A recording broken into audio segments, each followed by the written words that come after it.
வணக்கம். எனவே பேசுவோம். நம்ம எனவே பேசுவோம் சேனலுக்கு சப்ஸ்கிரைப் பண்ணி பெல் பட்டனை அழுத்தி ஆதரவு கொடுங்க.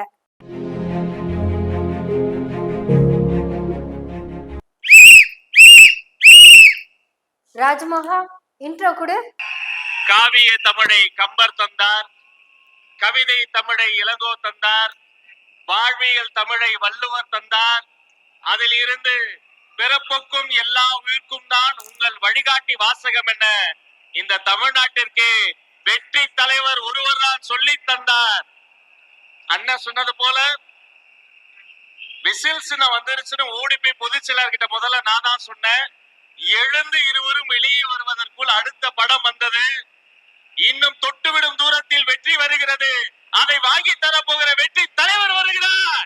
காவிய தமிழை கம்பன் தந்தான், கவிதை தமிழை இளங்கோ தந்தான், வாழ்வியல் தமிழை வள்ளுவன் தந்தான். இவ்வளவு சிறப்பான இன்ட்ரோவை புச்சட்னி ராஜ்மோகன் தந்தான். ஏன் ராஜ்மோகா இவ்வளவு பில்டப் எல்லாம்? உங்க அண்ணனை பத்தி பேசணும்னாலே என்ன கேரக்டர் ரோல் பண்ணுங்கிறாங்க.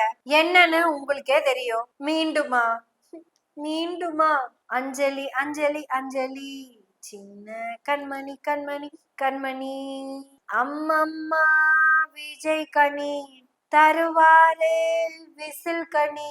ஒரே ஒரே ஒரே நிமிஷம் விஜய் கிட்ட போட வந்துடுறேன். விஜய் வந்துட்டேன். ஹலோ ஃப்ரெண்ட்ஸ், இன்னைக்கு நம்ம மீட்டிங் பேச போறோம். அவன் சொன்னான்ல காவிய தமிழன் கம்பன், அது என்ன பத்தி தான். கவிதை தமிழன் இளங்கோ, பிறப்புக்கும் எல்லா உயிருக்கும் நான் தான் எழுதினேன். அது வள்ளுவன் தெரியாம எழுதி வச்சான், நான் தெரிஞ்சே எழுதினேன். ஃப்ரெண்ட்ஸ், பயங்கர அழுத்தம் ஃப்ரெண்ட்ஸ், பயங்கர அழுத்தம். இந்த அழுத்தத்துக்கெல்லாம் அடங்கி போற ஆளா இந்த ஆளு? இந்த மூஞ்சா பார்த்தா அப்படியா தெரியுது உங்களுக்கு? எனக்கு இல்ல டெல்லி போனா எனக்கு இல்ல. அவங்க அழுத்தவே இல்ல ஃப்ரெண்ட்ஸ், அவங்க ரொம்ப ஜாலியா ட்ரீட் பண்ணாங்க. போன உடனே டீ குட்டாங்க, ஸ்நாக்ஸ் குட்டாங்க, ஹார்லிக்ஸ் குட்டாங்க, பொங்கல் செலிப்ரேட் பண்றதுக்கு 5 days லீவும் குட்டாங்க. அப்புறம் அடுத்த நாள் நினைச்சிருப்போம் நேரத்துல வந்துருந்தாங்க. நான் முன்னாடியே போயிட்டேன். இத்தனை நாள் உங்க விஜய் உயிர் எடுக்க வரட்டா டைமுக்கே போனதில்ல. அழுத்தமெல்லாம் இல்ல ஃப்ரெண்ட்ஸ். நான் டெல்லிக்கு நாளே போய் உட்கார்ந்துட்டு இருப்பேன். உட்கார்ந்துட்டு இருந்தேன், எப்ப கூப்பிடுவாங்கன்னு. உங்களுக்கு ஒரு குட்டி ஸ்டோரி சொல்றேன் ஃப்ரெண்ட்ஸ். நாட்டை காப்பாத்திருக்கு ஒரு அம்மா போராடிச்சு. அப்படி போராடின அம்மா தெரியுமா? நம்ம கொள்கை தலைவர் வீரமங்கை வேலு நாச்சியார். அவங்களை எல்லாம் எதிர்த்து நாட்டை பிடிச்சாங்க. அதே மாதிரி உங்க விஜய் நாட்டை பிடிப்பேன், அவங்களை எல்லாம் எதிர்த்து நாட்டை பிடிப்பேன். அதுக்கு நீங்கெல்லாம் எனக்கு எது ஹெல்ப் பண்ணும். எப்படி பண்ணும் தெரியுமா? எப்படி பண்ணும்? அந்த வேலு நாச்சியாருக்கு ஒரு சின்ன குயிலி இருந்துச்சு. ஆனா எனக்கு நிறைய சின்ன குயிலி இருக்கீங்க. அந்த சின்ன குயிலி பேச வீடியோல நீங்க கேட்டுக்கிறீங்களா? எனக்கு என் வீட்டுக்கார விட விஜய் தான் பிடிக்கும். அது ஒரு சின்ன குயிலி அம்மா. உங்களை பத்தி நாங்க தப்பா பேசல, எங்களை நம்புங்க. இவங்களுக்கு புரியணுங்கிறதுக்காக சொல்றேன். விரைவில் நீங்க பண்ண நல்லதை பத்தி ஒரு வீடியோவாவே போட போறோம். இப்ப எங்களை மன்னிச்சிருங்கம்மா. சின்ன குயிலியாவே பேசிடுறேன். எங்க வீட்டுல 9 ஓட்டு இருக்கு. யாராவது போடல விஷ வச்சிடுறேன். அது இன்னொரு சின்ன குயிலி. பாத்துட்டேன் சுடுகாட்டுல இருந்தே எந்திரிச்சு வந்த மாதிரி இருக்கு. அது ஒரு சின்ன குயிலி. விஜயோட அப்பா கிட்டயே சந்திரசேகர் கிட்டயே நான் போய் சொல்லிட்டேன், ஐ லவ் யுவர் சன். விஜயோட அப்பா கிட்ட மட்டுமா சொன்னேன், என் புருஷன் கிட்டயும் தான் சொன்னேன். He knows very well about me. I have deep fallen with Vijay. Love with Vijay. இந்த ஜென்மத்துல நடக்கலன்னா கூட இதே ஜென்மத்துல வேற மாதிரி பண்ணிடுவேன். அது ஒரு சின்ன குயிலி. இது ஏதோ அந்த கட்சியில இருக்கிற பெண்களை எல்லாம் திட்டணுங்கிறதுக்காக நான் பேசலைங்க. உங்களை எல்லாம் சின்ன குயிலின்னு சொல்லிட்டு தான் இந்த வீரமங்கை வேலு நாச்சியார், சாரி மாடுலேஷன் மாத்திட்டேன், சாரி இந்த வீரமங்கை வேலு நாச்சியார் என்ன சொல்ல வராருன்னா, நீங்கெல்லாம் விழிப்போட இருங்க. ஏன்னா தீய சக்தி திமுக முழிச்சிட்டு இருக்கும் போதே மொழியை புடுங்கிட்டு போயிரும். எப்படி தெரியுமா? எப்படி தெரியுமா? அவங்கள பொறுத்த அளவுக்கு தேர்தல்னா என்ன தெரியுமா? கள்ள ஓட்டு போடுறதே. ஆனா நமக்கு ஜனநாயக நீங்க ஒவ்வொருத்தரும் எல்லா வீட்டுக்கும் போய், தமிழ்நாட்டுல 2ல இருந்து 2.25 கோடி குடும்பம் இருக்கு.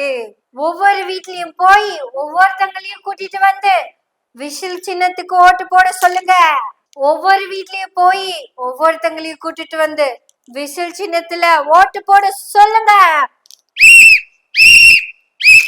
விஜய், இப்படி சொன்னா அதுக்கு பேர் கள்ள ஓட்டு. இப்ப நீங்க சொல்றதும் கள்ள ஓட்டு போடுறதுதான் விஜய். இதுக்கு எதுக்கு மொழிய புடுங்கணும்? நீங்க போய் நாங்க ஊழல் இல்லாத அரசாங்கம் ஒழிப்போம் அப்படி சொல்லணும். ஊழல் இருப்பதே பிடிக்காதவன் தான் இந்த விஜய். உங்களுக்கு ஒண்ணு தெரியுமா? இந்த மூஞ்சி ஏதாவது ஊழலை பார்த்து பயந்துக்கிறா? பயப்படுற மூஞ்சியா இது? ஊழலை ஒழிப்போம். ஒண்ணு சொல்றேன், எழுதி வச்சுக்கோங்க. இதுக்கு முன்னாடி இருந்தவங்க மாதிரியோ இல்ல இப்ப இருக்கிறவங்க மாதிரியோ ஊழல் செய்யவே மாட்டான். ஆமா, 150 ரூபாய் ஜனநாயகம் டிக்கெட்ட எத்தனை ரூபாய்க்கு வித்தீங்க தெரியுமா?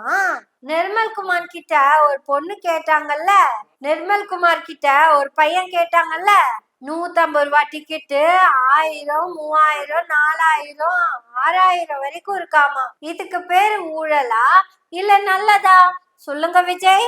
அது பிளாக் டிக்கெட் கூட இல்ல விஜய், ஒயிட் டிக்கெட் தான். Over rate. உதாரணத்துக்கு 150 ரூபாய் டிக்கெட்டுக்கு 18% டாக்ஸ் போட்டாங்கன்னு வச்சுக்கோங்கல்ல. நீங்க 3000 ரூபாய்க்கு கொடுக்குற டிக்கெட்டுக்கு 18% டாக்ஸ் போட்டா கட்ட போறீங்க. அப்ப அதுல எக்ஸ்ட்ரா வர பணத்துக்கு பேரு பிளாக் மணி. அந்த பிளாக் மணிக்கு பேரு ஊழல். இப்ப சொல்லுங்க விஜய், உங்க பணத்திலேயே ஊழல் ஒழிக்க முடியலையே. விசில் ஊதிட்டா ஒரு தடவை, அப்புறம் என்னமோ சொன்னி என்ன சொன்னீங்க? நான் சொல்றதை கொஞ்சம் ரிப்பீட் பண்ணுங்க. இந்த 2026 சட்டமன்ற தேர்தல்ல நாம எல்லாரும் உண்மையாக உழைப்போம், சத்தியமாக உழைப்போம், உறுதியாக உழைப்போம், ஒற்றுமையாக உழைப்போம். தேங்க்யூ. Please sit down.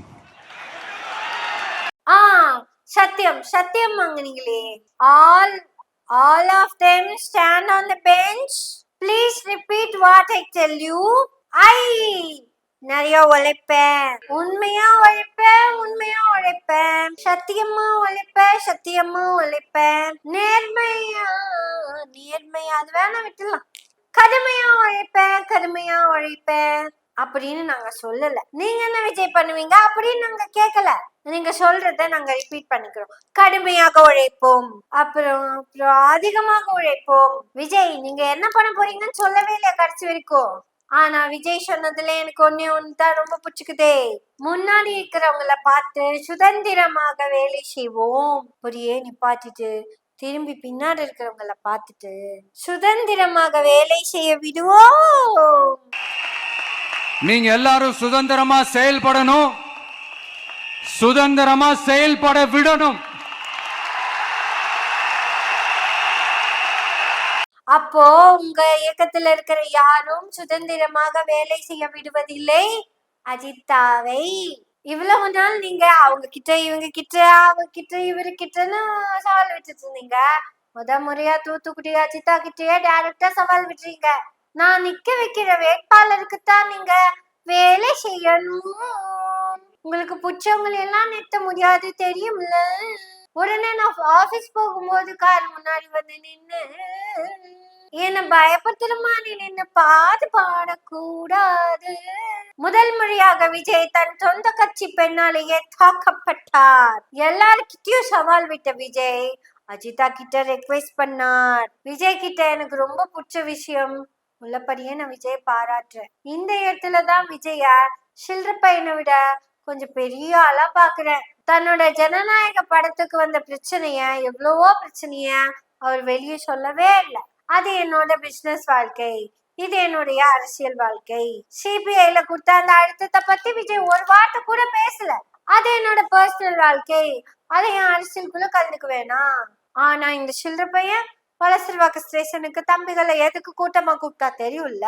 மொத்த கட்சியும் ஒத்த பாலியல் குற்ற வழக்குக்கு வேண்டி திரண்டு வர சொல்லிட்டான். ஆனா விஜய், யுவர் ஜென்டில்மேன் அப்படின்னு போய் சொன்னா உங்களுக்கு பிடிக்கும்னா நான் போய் சொல்றேன். சும்மா அழுத்தமெல்லாம் கொடுக்கல, அடக்கி வாசின்னு தான் சொல்லிக்கிறாங்க. அதுக்குன்னு அப்படின்னு எல்லாம் அடக்கி வாசிக்க கூடாது. போராடணும் விஜய், உங்க பிரச்சனைக்கு எதிராக போராடணும். உங்க பட பிரச்சனைக்காகவே போராடாத நீங்க சென்சார் போர்டை எதிர்த்து எப்படி போராடிடுவீங்க? சென்சார் போர்டுக்கு பிஜேபிக்கு அவங்க அடிமை இவங்க அடிமை, மறைமுக கூட்டு நேரடி கூட்டுன்னு சொல்றீங்க. சென்சார் போர்டுக்கு எதிராகவே வாய் திறக்காத நீங்க என்ன விதமான அடிமை? சிபிஐ உங்களை என்ன பண்ணுச்சுன்னு வெளியே சொல்லாத நீங்க எந்த விதமான அடிமை? அப்படின்னெல்லாம் நான் கேள்வி கேட்பேன்னு நினைச்சீங்கன்னா கேட்கணும் தான் நினைக்கிறேன். இதெல்லாம் கேள்வி கேட்டுதான் பேசணுமா? நீங்களே சொல்லணும் விஜய். யாராவது கேள்வி கேட்டாதான் பேசணுமா? நீங்களே பேசணும் விஜய். பேசுங்க விஜய், உங்களுக்காக தான் பேசிக்கிட்டு இருக்கோம். பேசுவோமா? பேசுவோம். எனவே பேசுவோம் நாள்தோறும். உங்களுடைய ஆதரவுகளை நன்றிகளோடு எதிர்பார்த்து கொண்டிருக்கிறோம். நன்றி, வணக்கம்.